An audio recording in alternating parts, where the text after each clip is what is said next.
Okay, सो इस type के जो क्वेश्चंस हैं कैलेंडर बेस्ड, तो इस टाइप के क्वेश्चंस आपके 2017 में भी आए हुए थे सी सैट पेपर में, 2019 में भी आया हुआ था और एक बार 2011 में आया हुआ था सेम क्वेश्चन, बस यहाँ पे ईयर डिफरेंट था। ठीक है, तो इस क्वेश्चन को आप इजीली कर सकते हो मात्र 5 से 6 सेकंड में। ठीक है, क्वेश्चन कह रहा है कि the calendar of which of the following years is similar to that of 2003। ठीक है, तो फॉर दिस क्वेश्चन दो चीज़ें ध्यान में रखनी होती हैं। ठीक है, पहला ये है कि अगर आपका जो क्वेश्चन दिया हुआ है, जैसे इस केस में आपका दिया हुआ है 203, तो हम ये देखते हैं, पहला केस ये है कि अगर नॉर्मल ईयर हुआ, ठीक है, तो उसमें हम जो भी क्वेश्चन में गिवन ईयर होगा उसमें हम बस +6 ऐड कर देते हैं नॉर्मल ईयर में। और सेकंड केस ये बनता है कि अगर वो नॉर्मल ईयर नहीं हुआ तो उस केस में हम +11 ऐड कर देते हैं। बस यही अंतर है। अच्छा, नॉर्मल केस क्या है और एबनॉर्मल केस क्या है वो समझ लेते हैं।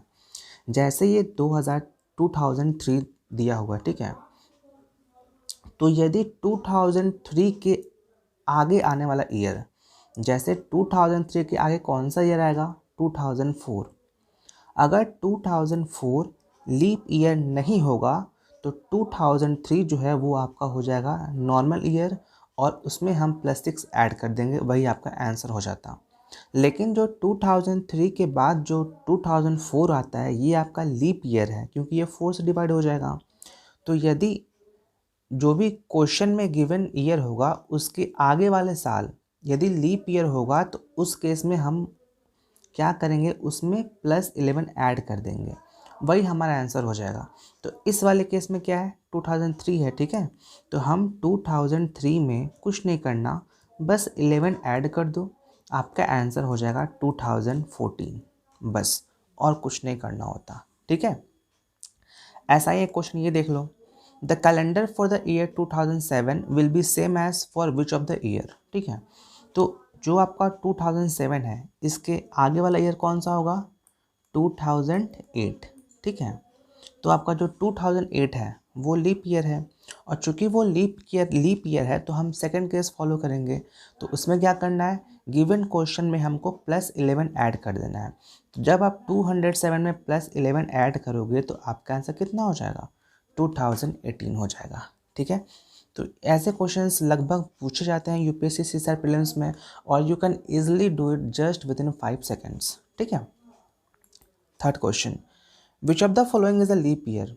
तो लीप ईयर पता है ना, जो भी ईयर आपका 4 से डिवाइडेड होगा वो लीप ईयर है।